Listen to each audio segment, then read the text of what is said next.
Hi everyone, it's Lindsay and I am here today with another Let's Make a Card video. So for this card, the first thing I needed to do was cut out this die from white cardstock, and this is from the Craft and Desert Divas die set called Crazy Stitched Frames. It's got some great rectangles with these wonky stitching around them, and I'm using the largest one from the set. So I'm going to go ahead and cut that out with my die cutting machine from white cardstock. And now I'm going to do some stamping right in the center of it. Now I have cut out a mask from that tree, which I will be using that tree stamp in a moment, but I'm going to use that mask as a placeholder because I need to stamp this owl, but I want it to look like it's in the tree. So I'll use that as a placeholder, kind of position my owl right over the top of that so it looks like it's on a branch.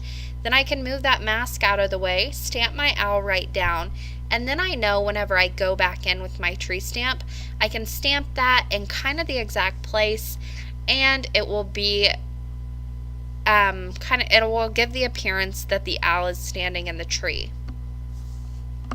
I went ahead and masked off that owl with a mask that I had cut from Ink and Dinkadoo masking paper beforehand, and I just placed that right over that stamp. Now I'm inking up this tree stamp with Memento Tuxedo Black ink because I will be using my alcohol markers to color in both of these images, so I'm using the ink that corresponds with my coloring medium.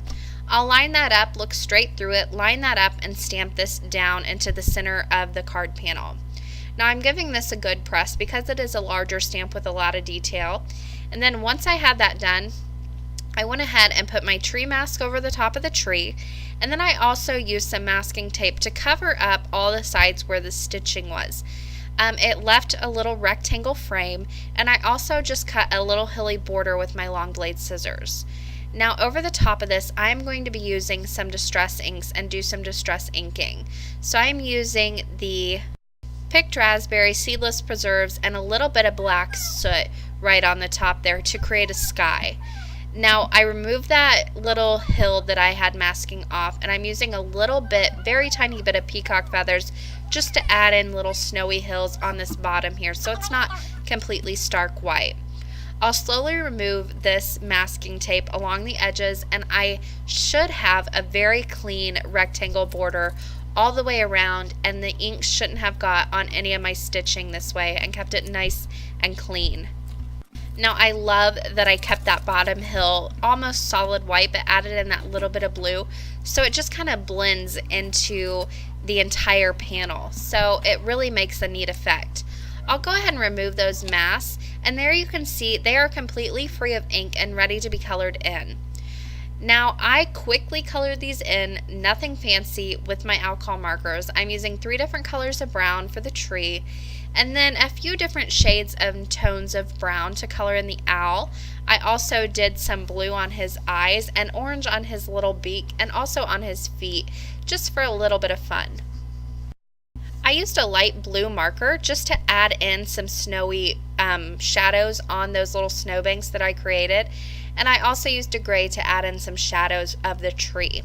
Now along the tree I wanted it to stand out and give it a little bit of shadow and depth, so I am using it's kind of like a berry purple color along the top of the tree, and then where it starts to fade into pink I'm going to bring in a very bright pink color and kind of go over the outlines of the tree with it. And I'm just going along the bottom of all the tree branches and also down the sides of the trunk with those markers. And this just gives it the effect of a shadow. It also kind of blends in with that distress ink a little bit, so it doesn't look so harsh, as harsh of lines as what I'm drawing.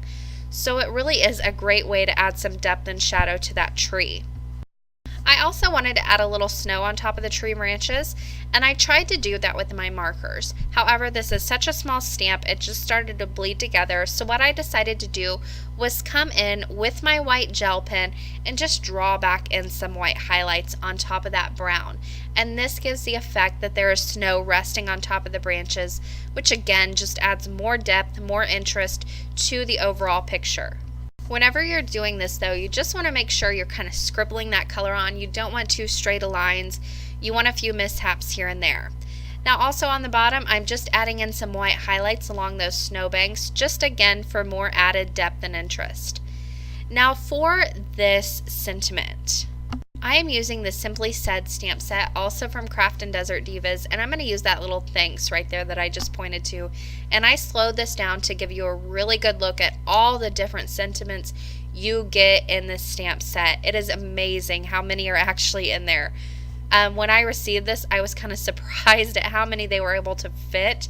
So just about any occasion you need a set for, that is a great one to get. And that would also be great for like a beginner stamper that's looking for a set with all your sentiments in one set. So I went ahead and inked up that thanks sentiment with some black dye ink, and I'm going to stamp that on the right hand side right underneath that tree branch. Now to put this card together, I have everything ready to go, all laid out. I'll just use some fun foam with double-sided adhesive on the back of that panel, and then I'm just going to peel off the backing paper on the other side and pop this onto an A2 top folding white card base. The great thing about this die is it is about 1/4 of an inch all the way around, smaller, maybe not even that much smaller than your card base, so it makes a great panel right on top. You don't need anything else. Now for a few little embellishments, I am using these purple and pink iridescent sequins. These are actually just 3 sequins from the Pizzazz sequin mix from Craft and Desert Divas, and I just pulled these out, and I'm going to use glossy accents to hold these in place, and I'm using my Quick Sticks tool just to place these down a little bit easier for me. And that will finish off the card for today.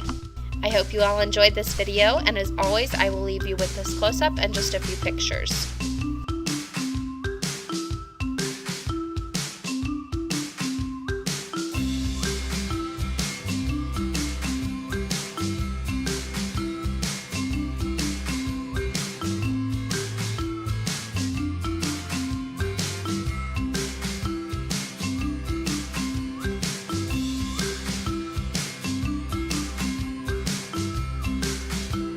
For more information and the supply list, you can head to my blog.